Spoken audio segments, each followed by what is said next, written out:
And this is almost the perfect scenario for having a raucous crowd. South Carolina fans never expected, as recent as 2 or 3 weeks ago, that they would have any chance in this game, but their team's red hot. They just beat like you said, not a great football team, but Auburn's got tons of talent. They beat they beat Florida. They're just on a roll based on their expectations. And then they know Clemson's a little bit down. They can't score a lot of points typically, and it's just they gotta be thinking we've got an opportunity here, and so let's push this team over the top. And you got to think, they haven't had a chance in this game for a long, long time. Yeah, first year head coach. They've already won more games than anybody could have anticipated. And, they can come in. They coming into this game basically. They don't have a whole lot to lose. I mean, if they lose, they were supposed to lose.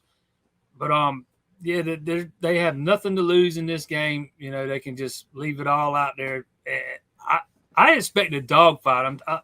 I think this is going to be a very competitive football game, and to me, it's like every other week. It's going to come down to Clemson's offensive line. Can they control that South Carolina defensive front? Because it's bigger and more physical than that Wake Forest defensive front was. And Clemson's had problems with those bigger physical defensive lines all season long. Every rivalry across the country, and we're going to see most of them this Saturday, have a different feel, a different vibe, a different angle to them. What is Dabo's slant on this? How does he typically approach this game? How much does he talk about the rivalry and how important it is?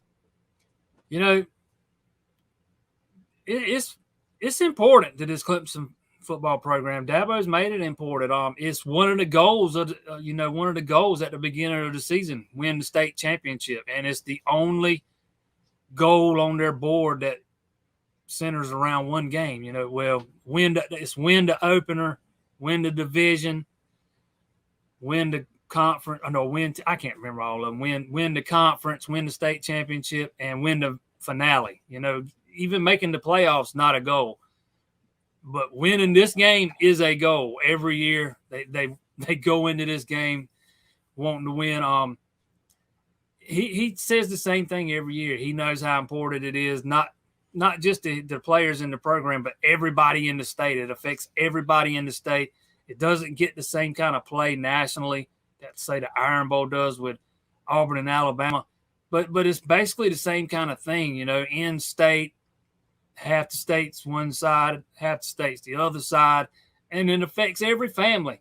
No matter who wins on Saturday, it's going to be the topic of conversation at church the next day. It's going to be the topic of conversation at dinner the next day, all across the state. So yeah, it's a huge game. It's a huge rivalry game, and he sells that every year. And I got to think, similar to the Florida State game, no matter how many times now his team wins this game by 4 or 5 touchdowns, there's still something in the back of his mind that remembers getting beat down year after year after year at the beginning of his stay at Clemson. Oh, yeah. He won't ever forget that. He even touched on that this morning. He was asked about that, and he said that all came down to one thing during that 5-game losing streak. Clemson turned the ball over 15 times. South Carolina turned it over 3. I think in that 5th and final loss, Clemson has 6 turnovers. Those teams, in my opinion, I thought it became mental back then.